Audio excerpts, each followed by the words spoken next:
Hi everyone, my name's Kristen. I'm the clinical nurse specialist who helps with the transplant and dialysis patients.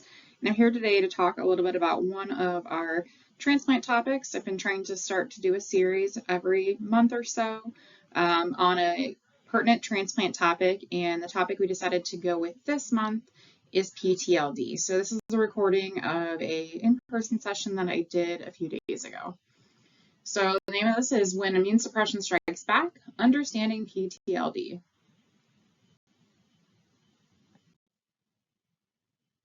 So some of our objectives today, we're going to talk a little bit about what is PTLD, what are the different types of PTLD, how do you get to a diagnosis of PTLD. We're going to go through the treatment, actually just really the most common treatment in depth, what that medication looks like and things we should be looking out with that medication and how it works. And then I flipped this a little bit. We're going to talk about why it's important to remember that some other cancers are prevalent in our transplant patients, as well as do a case review of a patient with PTLD of recent. I don't have anything to disclose and no conflicts of interest. So first, let's talk about what is PTLD. So PTLD stands for post-transplant lymphoproliferative disease or disorder. That can be used interchangeably. It really just depends on the provider. But it's a group of rare diseases. It can happen after either a solid organ transplant or a bone stem cell transplant.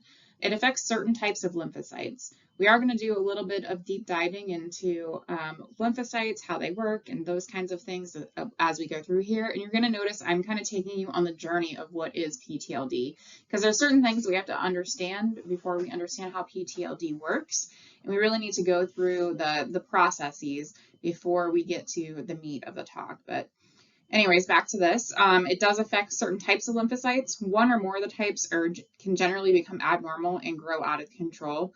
And it can range from a mild benign growth to aggressive blood cancers. And these aggressive blood cancers are commonly known as lymphomas. So let's talk a little bit about what is a lymphoma, or what is lymphoma. Lymphoma is a type of cancer that affects your lymphatic system. And when you think about cancer in general, you really think about how cancer gets staged, at least I do, because cancer staging does have a lot to do with lymph nodes, because we know that if cancer is into your lymph nodes or it's present within your lymph nodes, chances of it spreading are more often than not. So having a cancer in your lymphatic system means you've essentially had to have a cancer on a major freeway of your body. So it is easy for this to spread and to become out of control pretty rapidly. It's found in your lymph nodes, or it could be found in your lymph nodes, your blood, bone marrow, spleen, or other tissue throughout the body that have these types of cells in them. The most common type of PTLD is large B-cell lymphoma, specifically monomorphic PTLD.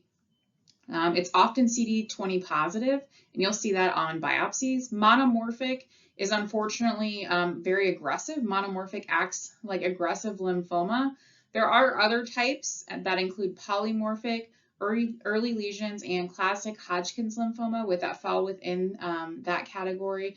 And polymorphic actually contains a mix of abnormal lymphocytes as well as other cells. And so this is less aggressive, it's less concentrated per se. So how do lymphocytes, how are they impacted by a transplant? Lymphocytes, remember, are part of your immune system. The immune system protects us from getting sick. It can protect us from viruses and bacteria, but it also protects us from abnormal cell growth. It tries to help alert our body when this is happening. And when we are taking things like immune suppression, which are really important for our patients, we are knocking down the kind of sensitivity on that. Most immune suppression works on your B and T cells, which are part of your immune system, and they work by weakening the immune system or immune response. And this decreases that watchdog mentality that can actually allow for those abnormal cells to grow out of control. And that's really kind of where we get into the danger zone of cancer.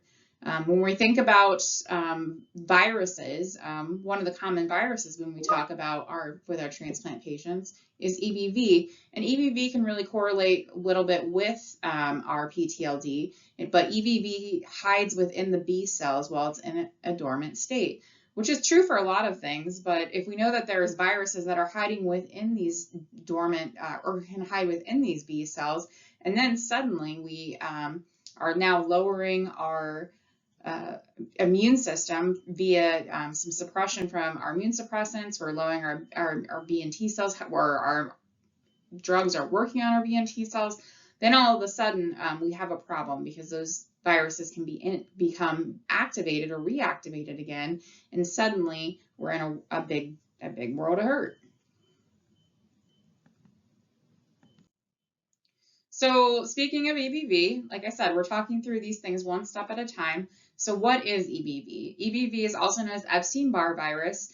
And one thing that I sometimes forget, or just I remember when I first learned it, I was like, I didn't have any clue that that was how that works. But EBV is actually known as the herpes. It's in the herpes family. It's called human herpes or human herpes virus 4. You can see it referred to that way, but it's most commonly referred to as EBV. So it is similar because it is related in that herpes virus family. So it's a common infection with no real symptoms for most people, or no really distinct symptoms for most people, and it does affect a lot of children. And if you have symptoms, it's not distinguishable from other mild brief illnesses or colds. The most common cause of mononucleosis is EBV, and it's spread most commonly through saliva. So what about CMV? This is another virus we think of when we think about transplant patients that with viruses that can run rampant. And CMV stands for cytomegalovirus, and it's also a common virus that infects people of all ages. Nearly 1 in 3 children have already had the infection by age 5, and over half of the adults have had it or been exposed to it by the age of 40. You also can be reinfected with a different strain of this virus, but this isn't something that if a patient has a positive CMV test that we are necessarily looking for that specific virus, because in most patients, it's pretty benign. CMV doesn't hurt them. But in our transplant patients, we can see lots of other things that are happening in them. Most people with CMV have no symptoms or any specific symptoms or signs of infection. The most serious cases are shown in patients that are babies and those with weakened immune systems. So how does EBV really relate to PTLD? So I kind of spoiled the lead here a little bit, and I kind of already told you this, but the Epstein virus is often linked to PTLD. And if there is a confirmed link, it's actually referred to as an EBV positive PTLD. And if not, it's technically called an EBV negative PTLD. But EBV, again, is that common virus that nearly everyone is exposed to in their lifetime. We do test patients before they get a transplant to see if they are EBV and CMV positive or negative, as well as if the organ that they are receiving is EBV positive or negative. Because we do know that if somebody has not built up those antibodies to it, and all of a sudden we are exposing them to it and we're knocking down their immune system, the chances of them having a viral infection from it could be very, very tragic.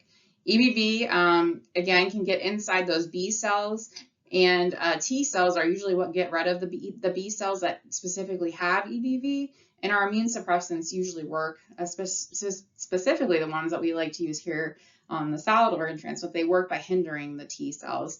So you can see where this is all kind of going together with this process. Okay, so let's talk a little bit about risk. So what puts you at risk for developing PTLD? So some of the risk factors really depend on the patient. So some of them, they're going to seem a little generic, but it tends to develop within the first year of transplant. And then if you don't develop within that first year, the window doesn't necessarily close. It's just it doesn't reopen again until that 5 to 15 years of transplant. That doesn't mean that you can't get it outside of this, but this is just saying when you're most prone to getting the infection. About half of PTLD after transplants are related to EBV. So about half of the patients that get diagnosed with PTLD have it with a link to that EBV. High risk factors for patients developing it include patients that have had a heart, lung, intestinal, or multi-organ transplant. They've never had an EBV infection before transplant. They're over the age of 60 years old, and they have genetic risk factors, some of which are unknown, because the thing that we know about genetic risk factors is that those things are coming every day. Every day there is something in a published article about a new gene or a new gene defect that is related or shown to be a causatory factor of a cancer or a new disease. So some of that's good, but some of it's bad because it's just saying that we don't know the things even that we don't know. So what are some of the symptoms of PTLD? Again, some of these things are going to be very non-specific and are going to seem like, signs and symptoms of a lot of things. But the symptoms really include swollen lymph nodes, unexplained weight loss over a few weeks, fever, night sweats, sore throat, fatigue, chronic sinus congestion. Think about that when you think about where your lymph nodes are. That could really be related to that. Severe abdominal pain, same thing. You do have a lot of lymph nodes in your abdominal cavity. Loss of appetite, nausea, vomiting, black or bloody stools. And again, this is not a comprehensive list. You do not need to have all of these things, or you might even have different things. So this is just kind of the most common signs and symptoms.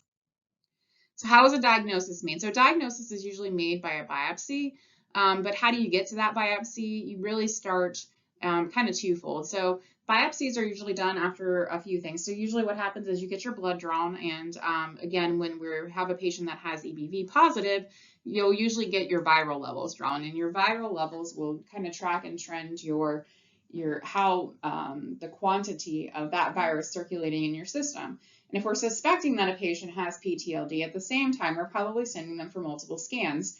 We usually try to start with some of the lesser invasive scans, meaning that they're not going to use as many radioactive isotopes, but we're going to probably send you for a CT scan to see if there's any lymph node swelling or anything unusual in that kind of realm where we can see any suspicious activity of growth.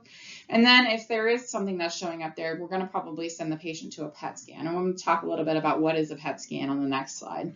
After we send them for those two things, then we're probably actually going to send them back to CT. Why? Because we're going to probably want to biopsy, if possible, a lymph node. Because if we see a lymph node that is large enough and safe enough to biopsy, we truly do want to get that so we can confirm that this is what it is. You can also do a bone marrow biopsy to confirm it, as well as a CSF, so your cerebrospinal fluid collection, if we truly think that it has some CNS involvement. So what is a PET scan? I think we send patients to PET scan, but not everybody understands the differences between PET scan and some of the other scans. So a PET scan is a positive emission tomography, and it's used to visualize the metabolic activity within tissues and organs. So how are things kind of being processed and regulated? Images are reviewed for abnormal metabolic uptake. It does use a small amount of radioactive isotope. It's called a radiotracer, and it's usually injected through the patient's IV. You can give it as an inhalation, or you can also give it as something that, like a contrast kind of a thing, but usually it is given via IV. The scanner itself does look similar to a CT scanner, and when we send patients to this, we do need to make sure, one, that they have a working IV, and two, that we have followed the directions when it comes to what medications they need to be holding, because we need to look and work with the team, because we don't want to be giving medications that can either speed up or slow down their metabolic processes, especially things that have to do with their glucose metabolism, because their glucose metabolism, as we know, is in fact affected by insulin. But one thing that some people forget is we have a lot of patients in the community now that are on GLP-1 medications, and GLP-1 medications have to be stopped for a little while before we're able to do an appropriate PET scan to not have that glucose metabolic factors inhibited. You also don't want your patient to have smoked within the past 6 hours prior to the scan. Usually not a problem when they're in the hospital, but could be. And also we don't want them to have done any heavy activities. Again, not usually a problem when they're within the hospital, but sometimes outside of the hospital. Definitely don't want them to have gone to the gym or anything like that. The other thing we don't want is the patients are usually, they can't have anything to eat or drink for about 6 hours prior to the scan. So treatments, the treatments if your patient does become or is diagnosed with PTLD really depend on what's happening and the extent of the PTLD, how aggressive is it, and what is the kind of final determination of that aggression. So the reduction of immune suppression is usually the initial treatment, and then after that we have several different arms. There's chemotherapy, radiation therapy, immune therapy with monoclonal antibodies. That's usually the most common that we see. And then rare situations, we do see patients that have surgery. About 50 to 60% of these patients do get into the point of being in remission. So it's not a quote-unquote death sentence if you have this diagnosis, but it does have a like a 50% cure rate. So not great, but not terrible, I guess. Better than the last talk I gave. Rituximab. So let's talk a little bit about this. So this is one of the medications that I just mentioned that is most commonly given as a treatment option. It's a type of immune therapy called a monoclonal antibody, and it's used often to treat types of cancer, used in lymphomas and chronic lymphocytic leukemia. It can be used for non-cancerous treatments. How I mentioned genetic things before. Think about that here a little bit. Examples including things like rheumatoid arthritis, Wagner's disease, ITP. Again, not an all-inclusive list, and these kind of things, these non-cancerous treatments or non-cancerous diagnoses that are using these things that were traditionally used as cancer treatments, you're seeing more and more every day. This is not considered a hazardous drug at this time, so you do not need to be chemo certified to give this medication. Some people have a false notion that you do. While it is an immune therapy, it is not a chemotherapy medication. Side effects do include nausea, rash, itching, hives, swelling, shortness of breath, hypotension, fevers, rigors, and arthralgias. Vital signs are usually checked with each rate increase, and this is usually done during the first cycle or the first treatment with the rituximab.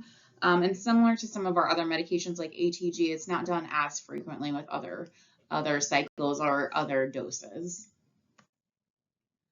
Other cancers to try to keep in thought of for our transplant patients, because remember, when we're talking about suppressing the immune system, we're also suppressing that watchdog, like I talked about, that kind of is on the lookout for abnormal cell growth. So the most common kinds of cancers that we see in our abdominal transplant patients are non-Hodgkin lymphomas, skin cancers, be it because of the medications that are on, be it because they're at higher risk for sunburns, and we know that sunburns can unfortunately lead to different kinds of skin cancers, which include basal cell carcinomas, squamous cell carcinomas, melanoma, Merkel cell carcinomas, HPV-related cancers, anogenital cancers, head and neck cancers. They did actually just release new recommendations for the HPV vaccine. Some people, if you remember, or if you think back to nursing school when you were learning all about your vaccine schedules, that vaccine was usually not recommended outside of your 20s and not even really approved, but the FDA recently approved for that medication to be given for patients up to age, I believe it's 46, so to help lower lower or greatly reduce the risk for cervical cancer. So that is a new recommendation, so we might see that more and more in some of our transplant patients. Not all of them, because not everybody is under the thought that it's necessary, but it was CDC approved not that long ago.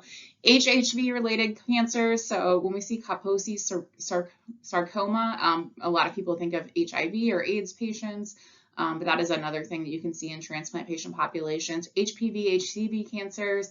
I have on here liver cancer. Anytime I see those, though, I definitely think of our liver transplant patients. Some of them have lost their liver related to that. Lung and kidney cancer as well.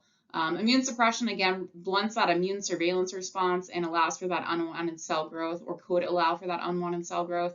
Oncogenic viruses are more likely to cause cancer in these patients. Some drugs have carcinogenic effects that promote tumor growth, and transplant patients in general have a 2 to 4 times higher cancer risk than other patients. Okay, so let's talk do a little bit of a case review on a relevant patient, or a patient with this relevant diagnosis. Since this is an actual patient, I did did try to take out some of the identifiers, but I do ask that you do not share this with anybody, just to make sure that we are protecting our patient's privacy. Again, this is just for our learning purposes and to go over what does a patient with PTLD look like in real life. So this patient is a 39-year-old male with a past medical history of AFib who's not on anticoagulation, which I'll get to in just a minute as to why. He has a history of seizure disorder, bipolar disease, GERD, gout, hypertension, elevated lipids, hidradenitis suppurativa, diabetes, end-stage renal disease from that diabetes, and was on dialysis prior to his transplant. He is status post kidney transplant from a deceased donor from June of 2025. His donor was positive for CMV and EBV, and he was negative for both. He was admitted this time for abnormal labs, and this is from September. This is his third readmission since transplant. His first admission was for anemia, and his second was for hypoglycemia. His labs on this admission include a hemoglobin of 10.5, platelets of 30, white blood cell count of 1.8, creatinine of 2.56, as well as a tacrolimus level of 20.7. So right away, we're seeing some things here that we're like, oh man, no wonder he's getting admitted. So first thing that jumps out to me is his low white blood cell count, his low platelet count. Knowing that he's already been taken off of anticoagulation, something is definitely happening. It looks like he has a bump in his creatinine, as well as having a pretty significantly elevated tacrolimus level. Despite being a new transplant patient, at least at this point of his transplant journey, we have a very super therapeutic level. We do want to try to keep our levels on our new patients usually between 8 to 10, sometimes up to 12, depending on what's happening, but definitely not 20. So his baseline creatinine would be something that we want to know about. So I listed that below. His baseline creatinine was only 1.6 to 1.8. So we are definitely over that. So something is for sure going on. So it was a good thing they brought him into the hospital. He had had this pancytopenia before, and it was noted several times in his chart, even before his transplant. And unfortunately, he had to have his CMV medications adjusted because it was lowering his white blood cell count so much. So that was a big adjustment there that had already been made. Knowing that when you see a patient that is donor positive for CMV and EBV and recipient negative, that likely they're going to be sent home on medication like Valsite. And Valsite does have some other side effects to it. So, him having that low white blood cell count could have definitely been from the Valsite, except that his medications had already been changed. He was taken off as anticoagulation after his last admission as well, related to a low platelet count. So he'd had this low platelet count, but nothing had really changed it. Even being off of his anticoagulation, that's still a pretty low platelet count. So the first thing that we did was we decided, obviously, to hold his tacrolimus level. It was high. We needed to hold it. And it was thought to be contributing to a lot of his symptoms, including his AKI. Definitely not something that you want to overlook. You always want to start with the kind of the obvious diagnosis and rule those things out and do the least invasive interventions first. We did consult ID because while we were trying to figure out what was happening to him, we drew some blood cultures on him as well as did some urine cultures, and his blood cultures were positive for E. coli and his urine cultures were positive for Candida albicans. They decided that the patient was asymptomatic for that positive urine culture, and so ID recommended not treating him at this time and just treating him for that E. coli. The patient did tell the ID doc, who saw him pretty much right after he got admitted, that he had been having loose stools and stated that his diarrhea had been occurring for the past 2 months. Now, mind you, he'd only been transplanted 3 months ago, so for the past 2 out of the 3 months that he had had this transplant, he'd been complaining of these loose stools. We did end up sending a molecular stool panel and C. diff, and those were both negative. He did have a negative CMV, but considering all of his symptoms, we were still concerned that perhaps there was some CMV hiding inside that GI tract. On a CT scan from 1 month ago during one of his previous admissions, they did note that he had some enlarged lymph nodes, but nothing was really done at that time. He was still post-surgical, and thought was that was really more than likely the cause of that. So we decided to do a repeat CT scan to see what was happening there, and the repeat CT scan showed some things that we needed to investigate. It showed that he had upper abdomen retroperitoneal lymphadenopathy, so he had some enlarged lymph nodes there. Prominent mesenteric lymph nodes as well, splenomegaly, and a hyperdensity on his right kidney. Decided at that point we probably needed to consult hematology, knowing he had those enlarged lymph nodes as well as a lower white blood cell count, as well as that platelet count. Hematology suspected that his pancytopenia was multifactorial, which is never my favorite thing to see in a note because that means very complicated and we're not sure, which is not a fault to them. It just means that it makes it a lot harder to diagnose and to treat. It was noted at this time that he was having a low-level viremia of EBV, so his EBV was low-level positive. So just to kind of rule everything out and to do the due diligence of it, hematology recommended that we do a PET scan, as well as if as to do a CT guided biopsy of a lymph node if we were able to, just to make sure that we ruled out all of the bad things or all of the things that could be causing this. The PET scan showed a left lower lobe nodule with nothing else deemed remarkable.